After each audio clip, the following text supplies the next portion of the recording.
তাৰপিছত দায়িত্ব আপোনালোকে ল'ব বুলি কওক। এতিয়া কওক আপোনালোকে কি কৰিলে, বিলিং কিয় কৰিলে, এক্সপায়াৰী বস্তুবিলাক কেনেকে বিক্ৰী কৰি আছে আপোনালোকে? এইবোৰ বস্তু আনিছিলো, বিলিং কৰাৰ পিছত আমি যাওঁতে আমি চালো, তেতিয়া চেক কৰিলো, তেতিয়া চাইছো এইবোৰ অক্টোবৰত যোৱা, কোনোবাটো ছেপ্টেম্বৰত যোৱা, কোনোবাটো এইটো নৱেম্বৰ 2 তাৰিখে যোৱা। আপুনি কোন? ইয়াৰে আপুনি অথৰিটি নে কি?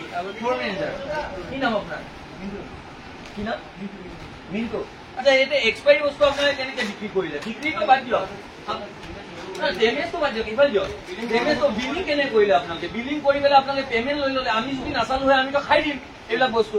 আৰু মানুহে এটা বিশ্বাসত আহে, বিশাল নেটমাৰ্ট বুলি ক'লে এটা বিশ্বাসত আহে। তাৰ পাছত আপোনালোকে, আমি বাৰু ভুল কামে লৈ আনিলো, মই মানিলো মই ভুল কামে লৈ আনিছো, কিন্তু এতিয়া আপোনালোকে চোৱা দায়িত্বটো আছিলে নাই? পুৰণা এটা সেই মানুহে ব্ৰেণ্ড বুলি বিশালত আহে, আপোনালোকে এইবোৰ বস্তু চব এক্সপায়াৰী বস্তু কৰি পেলাই আপোনালোকে পেমেণ্ট লৈছে। আমি যদি নাচালো হয়, এই ভাইটিজনে ক'লে বুলিহে আমিতো খাই দিম ন। আপোনালোকে এগ্ৰি মানে কি চাওক, আপোনালোকে ইমান ডাঙৰ এটা বৃহত্তৰ আপোনালোকে ইয়াতে ব্যৱসায় কৰিছে। ব্যৱসায় কৰাত কোনো যিহেতু অসমীয়া মানুহৰ আমাৰ আপত্তি নাই, অসমত আপোনালোকে ব্যৱসায় কৰক, কিন্তু খাদ্যটোৰ যোনটো মানদণ্ড সেইটো উন্নত মানৰ হ'ব লাগিব। এক্সপায়াৰী বস্তু খুৱাব নেকি আপোনালোকে আমাক? এইবোৰ চব এক্সপায়াৰী বস্তু। হা, এক্সপায়াৰী বস্তু খাম নেকি আমি? আপোনালোকে কেনেকে বিলিং কৰিলে? আপোনালোকে এক্সপায়াৰী ডেট চাব দেই, প্ৰত্যেকে এক্সপায়াৰী ডেট চাব। এইবোৰ ইয়াতে বিশালত এক্সপায়াৰী ডেট যোৱা বস্তু এনেকে বিক্ৰী কৰি দিছে এওঁলোকে। চাওক, প্ৰত্যেকটা এক্সপায়াৰী বস্তু বিক্ৰী কৰি দিছে গোটেইখিনি। আৰে এইবোৰ নহয় নহয়, স্কেন কৰিছে, এইটো আৰু কৈছে এইটো অক্টোবৰৰ ডেট। এইবোৰ স্কেন কৰোঁতে ধৰি দিব। কেৱল মাত্ৰ 100 টকাৰ পৰা আৰম্ভ কৰি 200 টকা, 300 টকা, 500 টকা গোটেইখিনি চালে চাগে আৰু কাউন্টিং চলি আছে, সেইটো এইবিলাকতো আছে।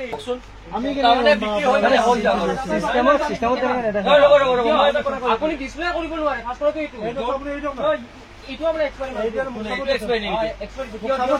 ঠিক আছে, আমাক চাব দিয়ক, সেইটো চাওক। এক্সপায়াৰী নহয়,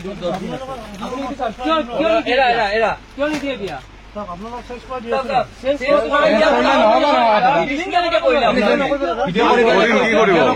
এক্সপায়াৰী বস্তু বিলিং কেনেকে কৰিলে?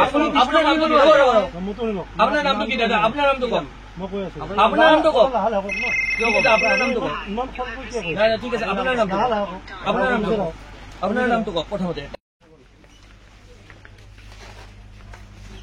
আপুনি ক'লে, আপোনালোকৰটো ক'লে, আল্টিমেটলি আপোনালোকে এইটো বস্তু ভাবিছে যে বিক্ৰী হৈ যদি হৈ যাব, এক্সপায়াৰী বস্তু খাই পেলাই আমি বেমাৰ কৰো। ঠিক আছে, নহ'ব নহয়। ফাৰ্ষ্ট অফ অল যি হৈছে তাৰ কাৰণে মই এপোলজি কৰি আছো। ঠিক আছে, একশ্যনটো চাওক। একশ্যন এতিয়া একশ্যন না আমি দিম, একশ্যন কি দিব লাগে আমি দিম। আপোনাক ক'লো ন, একশ্যন কি দিব লাগে আমি দিম। প্ৰথম কথা মই এই ক'লো আপোনালোক, প্ৰথম কথা হ'ল যে ছোৱালীজনী ধৰক ডেটটো চাব, ছোৱালী নহয়, ল'ৰা মানুহ।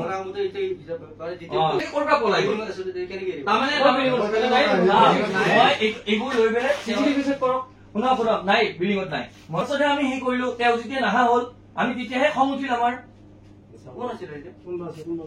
আপোনাৰ ল'ৰা মানুহ, মানুহে বহুত বিশ্বাসত বিশালত লয়। হা, বিশালত বহুত বিশ্বাসত লয়, কিন্তু মই কৈছো বাকী বিলাক এইবিলাক শ্বপিং মলতকে বিশালত আমাৰে মা দেউতা ঘৰৰ মানুহে বিশালত কিবা এটা পাম নাপালে। মই বিশালত আহিয়ে থাকো। এতিয়া আপোনালোক কোৱাৰ কাৰণে হৈছে, আগে পিছে নাচাওঁ মই। তেনেকে খুৱাওঁ, যদি আপোনাৰ কিবা অসুখ হল হয় তেতিয়াহ'লে মই আপোনাৰ মেডিকেল এডমিট কৰিলো হয়, কিন্তু তেখেতে কোনো পধ্যেই নলয়। এইটো কিয়? কিন্তু আপোনালোকে এইখিনি ধৰাৰ কাৰণে খুব ভাল পাইছো মই। দেখা দিব কম্পিউটাৰত যে লয় নে নলয় আপুনি চাব পাৰিব। 3 নম্বৰ কথা, যিটো ভুল হৈছে তাৰ কাৰণে মই অলৰেডি আগতে এপলাইজ কৰাইছো, এতিয়াও কৰাই আছো।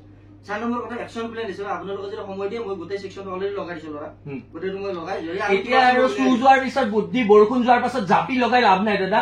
আপোনালোকে আমাক আমাৰ জীৱনৰ লগত আপোনালোকে আজি যদি মই যদি ওলাই যাই যদি বেমাৰ পৰো, মোৰ ঘৰত বাচ্চা আছে, মোৰ সৰু বাচ্চাটোক যদি মই যদি এইটো খুৱাই দিওঁ, কথাটো কৈছো, তাৰ পাছত যদি ফুড পয়জনিং হয়, তাৰ পাছত দায়িত্ব আপোনালোকে ল'ব বুলি কওক। এতিয়া কওক ল'ম বুলি।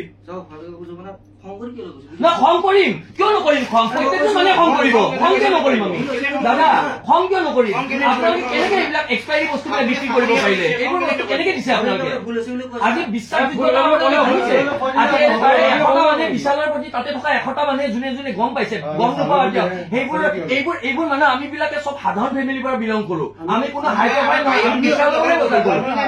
কিছুমান কাম কৰি এইবিলাক কাম কৰি পেলাই মানুহৰ বিশ্বাসযোগ্যতাটো আপুনি নিদিব। থাকিব, হেৰুৱাই নেপেলাব। এইটো একদম কৈ দিছো। কিন্তু আজি দেখিছে আমি কেইবাটামান বস্তু তাৰমানে কিনিলো।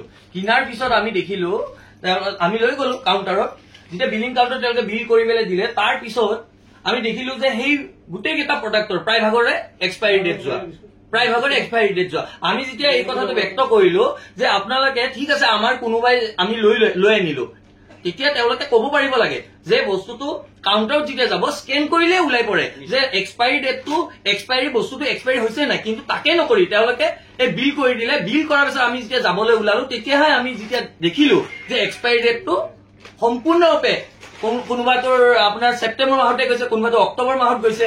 এনেকুৱা ধৰণৰ প্ৰডাক্ট বিলাক আমি এনে খাই আছো। সেইকাৰণে মানুহখিনি সজাগ আৰু সচেতন হব লাগে। মানুহ সজাগ সচেতন নহলে এনেকে এইবিলাক বৰবিৰ বিলাক খাই ফুড পয়জনিং হয়, আমি বেমাৰ পৰিম। আৰু তাৰ দায়িত্বটো বিশাল মেগামাৰ্টে নলয়, কোনো এজন মানুহৰ নহয়। আৰু ইয়াৰে প্ৰায়ভাগ মানুহৰে এইটো দুখ আছে, আৰু মানুহে এতিয়া গম পাইছে।